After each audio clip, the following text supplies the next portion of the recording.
үлкен күнәлардың ішінде бүгінгі келген сабағымыз бұл қыз-текелер жайлы болады. Құран кәрімде Алла тағала бірқатар сүрелерде айтып өткен үкімі бар. Аузу биллахи минаш-шайтанир-раджим. فَلَمَّا جَاءَ أَمْرُنَا جَعَلْنَا عَالِيَهَا سَافِلَهَا وَأَمْطَرْنَا عَلَيْهِمْ حِجَارَةً مِنْ سِجِّيلٍ. Садақаллахул азим. Біздің үкіміміз келген кезде ол ауылды астан кестен еттік. Және де оларға күйдірілген қыштардан жаңбыр жаудырдық деп айтады. Яғни бұл Ибрахим алейхиссаламның бауыры, немере інісі, және де Құранда есім аталған пайғамбар Лут алейхиссаламның барып насихаттап жатқан елі жайлы айтады. Лут алейхиссалам Алланың пайғамбарларының бірі, Құран кәрімдегі есім аталған 25 пайғамбардың бірі. Сол кісі насихаттап жатқан елдегі үлкен күнә жайлы айтады. Лут алейхиссалам Алланың бірлігіне шақырып жатқан ауылда, сол ауылдағы ең үлкен күнәлар Аллаға серік қосу болады. Кейінгісі қарақшылықпен айналысу болады. Сосын еркекпен еркек бірге төсекке жататын болады. Міне бұл 11-ші күнә осы жайлы болады. Яғни қыз-текелер жайлы болады. Құранда бірқатар жерде айтылады. Және де бұны тәпсіршілер келтірген кезде мынадай жайттарды айтады. Лут алейхиссалам Құранның сөзі бойынша жаңа адамдарға сендер төсек рахаты ретінде әйелдерге емес еркектермен бірге боласыңдар ма? Неге мұндай ауыр күнәға, ауыр қателікке барасыңдар, ауыр күнәға барасыңдар деген кезде елі жұрты сен мұндай жасауға кедергі ете алмайсың. Және де жағдай бір-біріне айтатын болады. Лутты және оның отбасын біздің ауылдан шығарып жіберейік, қуып жіберейік. Өйткені бұлар тым таза адам деп айтады. Сонда бұлар Құранның сөзі бойынша жаңағыдай ең жақсы адамды ең жаман адам ретінде қабылдайтын болады. Шығарып тастайық деп айтады. Сосын тағы да бір сөздерінде олар айтады, егер сен шынымен расымен де пайғамбар болсаң, уәде еткен азабыңды жіберсін Құдайың бар болса, сол азапты жіберсін бізге деп айтатын болады. Сосын Ибрахим алейхиссаламға періштелер келеді. Жәбірейіл, Исрафил, Микаил 3 періште келеді. Біз қонақпыз деп айтады. Ибрахим алейхиссалам оларға арнап үйіндегі малын сояды. Дастархан жайып, тамағын тез алып келеді. Сонда әлгі қонақтар тамақ жемей отырған кезде бірдеңкеден қауіптенеді. Сонда әлгі бейтаныс қонақтары еш қауіптенбе, саған бір сүйінші алып келдік. Сен жақында перзентті боласың деп айтады. Сонда әйелі үлкен егде жасқа барып келген, 70-тен асып қалған әйелі Ибрахим алейхиссалам өзі 80-ге алқымдап қалған кезі әйел айтады, қалайша мен жүкті болам, қалайша біз перзент көреміз. Мен қартайдым, күйеуім қартайды, мен бедеумін, яғни бала көтер алмайтын әйелім деп айтады. Сонда Алланың әмірі осылай болса, сәбилі боласыңдар, перзентті боласыңдар деп айтады. Сосын біз Луттың еліне бара жатырмыз деп айтады. Сөйтіп оларға Алланың азабы бар дейді.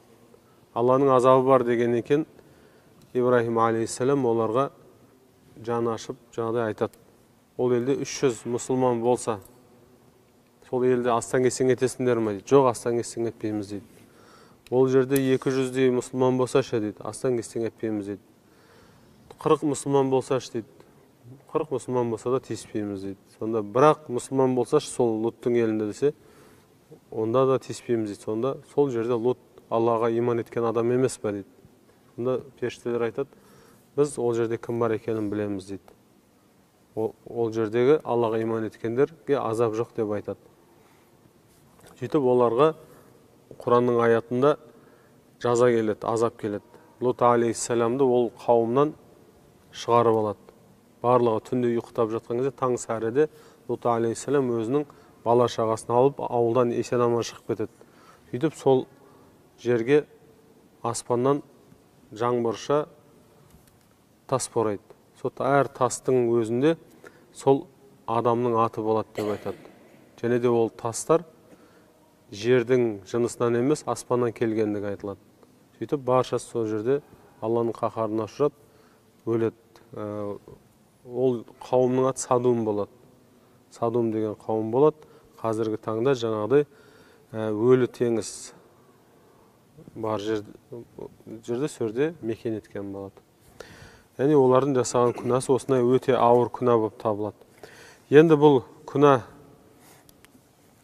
әрине біреуді жазғыру, біреуді кінәлау әр кезде жақсы, адамға ыңғайлы. Бірақ дегенмен бұл жерде бір нәрсе бар. Одан сақтанудың жолын білу керек. Одан адамды жиіркендірудің жолын білу керек. Өйткені бұл Құранда айтылған бұл қиссалар, бұл оқиғалар сол кезде қалып қойған жоқ. Пайғамбарымыз саллаллаху алейхи уассаламның айтқан сөзі бар. Құран сендерден алдыңғылардың хабарын береді, сендерден кейінгілердің жағдайын айтады, және өздерінің араларында болып жатқан іс-әрекетке төрелік етеді деп айтады. Құранда бұл қисса айтылса, демек одан бізге ғибрат бар деген сөз. Лут алейхиссаламның, басқа да пайғамбарлардың өміріндегі белгілі бір оқиғалар ғана Құранда айтылады. Ол деген сөз кейінгі адамзатта сол қателіктердің бетпе-бет келеді. Содан қалай сақтану керек? Бір жайттар болған кезде ол ақ қарасын қалай ажырату керек, сол үшін айтылады. Сондықтан бұл қисса тектен-тек айтылып тұрған жоқ.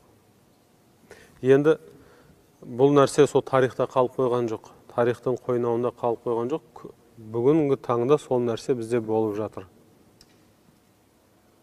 Бұл жай жекелеген қоғамнан оқшауланып кеткен, қоғамнан өздерін бөлек алып жүрген адамдардың арасында болып жатқан жоқ. Бұл мемлекеттік деңгейлерде болып жатыр. Мәселен, кейбір шетелдерде заңмен күшіне енеді. Бір елдерде рұқсат етеді. Бір елдерде жаңағыдай заң бойынша тиіспейді. Заң жүзінде еркек пен еркектің шаңырақ көтеруіне рұқсат береді бір елдерде.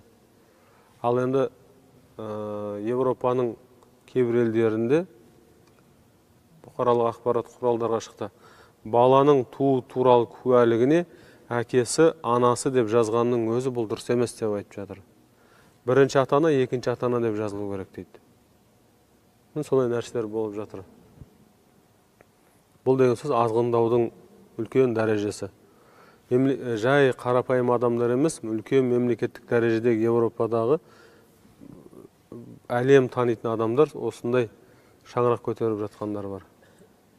Ол енді тіпті біздің өзіміздің Қазақстанда да кездесіп жатқан жайты бар.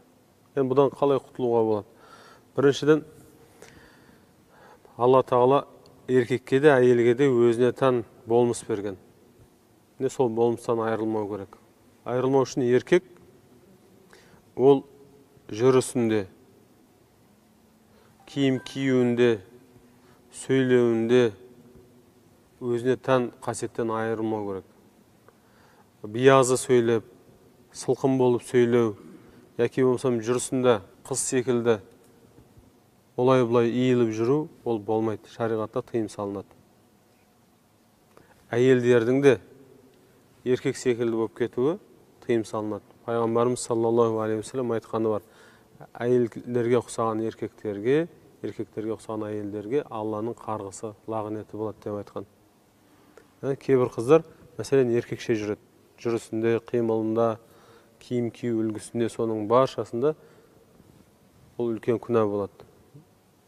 Еркек өзінің еркектігін сақтап қалу үшін тіпті сөзінің даусында, көз қарасында, жүрісінде, отырысында, баршасында ол өзінің табиғатын ұстап қалу керек. Кейбір жағдайда біздің өзіміздің қоғамның өзінде де сондай биязы, жұмсақ сөйлейтін сондай еркектер көбейеді. Керісінше әйелдер дөрекілікке басым болып кетіп жатыр қазір. жүріс тұрысында, жаңағыдай көшеде жүрген кезде де қимылдарына да әйелдік байқалмайды. Пайғамбарымыз саллаллаху алейхи уассалам бір әйелдің қолын көреді. Сонда мынау әйелдің қолы ма деп айтады. Сонда иә деген кезде әйелдің қолы бұлай болмау керек дейді. Жаңағыдай бір қарағанда бүйтіп көрген кезде ол жаңағыдай жұмыс істеген еркектің қолы секілді болып тұрады. Әйелдің қолы ондай болмау керек дейді. Яғни өзінің табиғатынан ажырап кетпеу керек. Барлық жағдайда. Қазіргі таңда мәселен шашын бояйтын еркектер бар. Бояғанда да мәселен әртүрлі қылып бояп алады.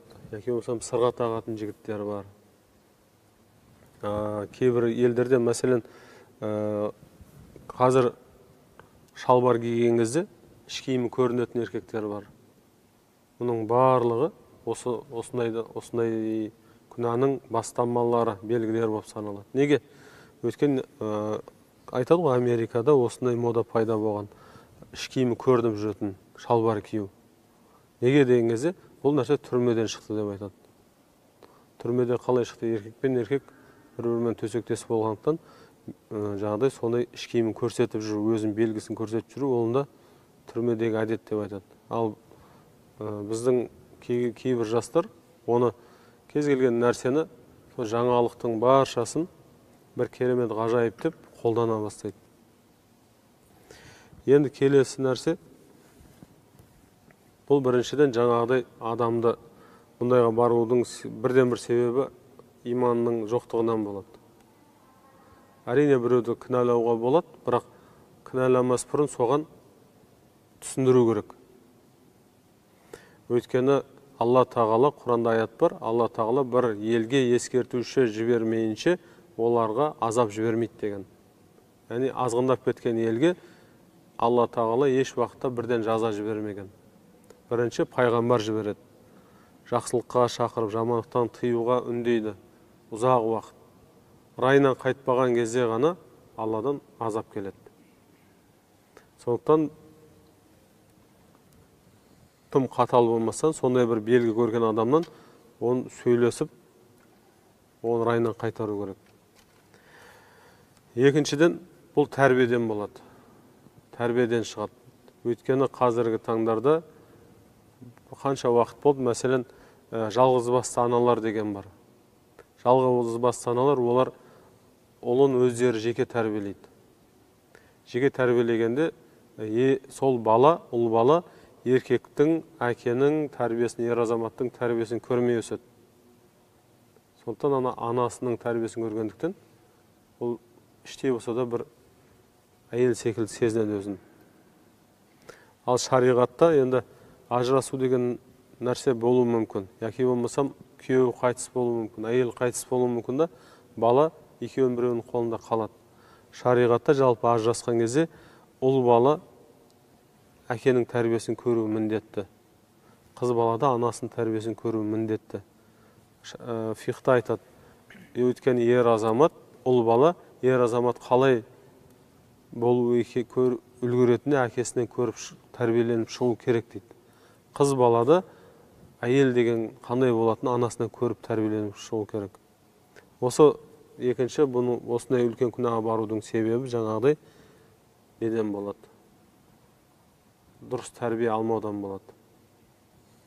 Сосын қазіргі таңда ондай адамдарды бұларды қоғамнан оқшауламау керек, оларға түсіністікпен қарау керек, керісінше оларды қолдау керек дейтіндер болады. Неге деген кезде, олардың өздерінен сұрайық деген кезде, олар айтады, біз ішімізде басқа жыныстамыз дейді. Мен әйел емес, мен еркекпін дейді. Әйел болып туса да, мен еркек емес, мен әйелмін деп айтады. Барлығы психологиялық ауытқу, иманның әлсіздігі, тәрбиенің бұзылғандығы. Ал түптеп келген кезде әрине олардың сөзінен астарында бейне бір мені Құдай осындай еркек етіп жаратып қойды, бірақ негізінде мен әйел болып жаратылуым керек едім. Мені еркек етіп жаратып қойды. Мен әйел етіп жаратып қойды, мен еркек болуым керек едім деген секілді сондай жайттар бар. Енді мұның салдары мемлекеттік дәрежеде болып жатыр. Европада, мәселен, жаңалықтардан көрсетіп жатыр. Мемлекеттік кәдімгі қызметтегі адамдар сондай отбасын көтеріп жатыр, құрып жатыр. Бұның артында біріншіден адамды азғыру бар. Екінші, мемлекетті құртып жіберу бар. Мемлекет құртып жібереді. Бұл тарихта қалған нәрсе болып тұрған жоқ қазір. Американың мәселен бір қатар штаттарында рұқсат етілген. Бір жыныстылар некелессе рұқсат болады. Және ол рұқсат түрінде осы біздің ұлтымыздың кінәраты болып жатыр.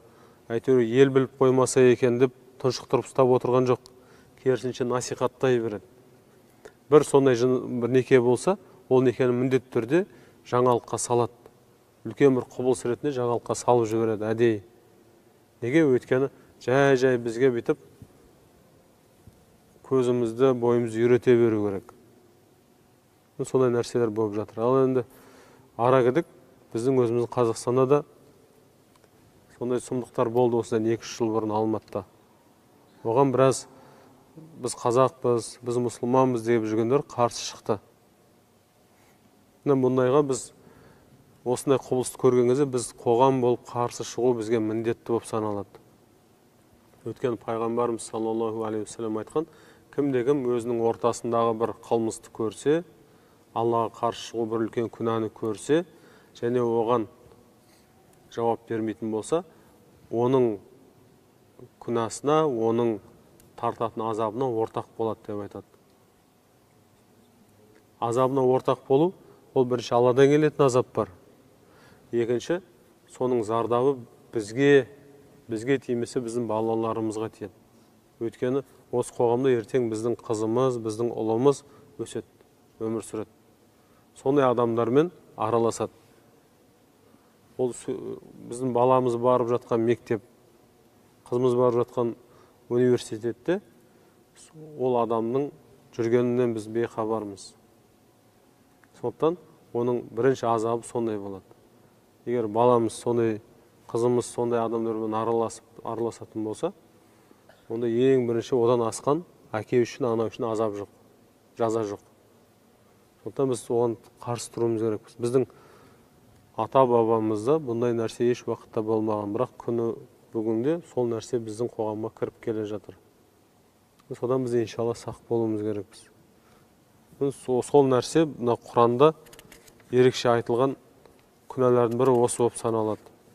Субхана роббика роббил айзати амма ясифун ва саламун алал мурсалин валхамдулиллахи роббил аламин. Аллахумма роббана инна заламна анфусана ва иллам тагфир лана ва тархамна ланакунанна минал хасирин. Я жаратқан Алла, біздерді шайтанның азғыруынан, азғын қоғамдардан сақтағайсың. Өзіңнің тура жолыңнан, исламның нұрымен нұрға бөліп, бізді, отбасымызды, елімізді сондай үлкен күнәлардан қорғап өзің жар болғайсың. Уассаламу аля сайдил мурсалин валхамдулиллахи роббил аламин. Аллаху акбар.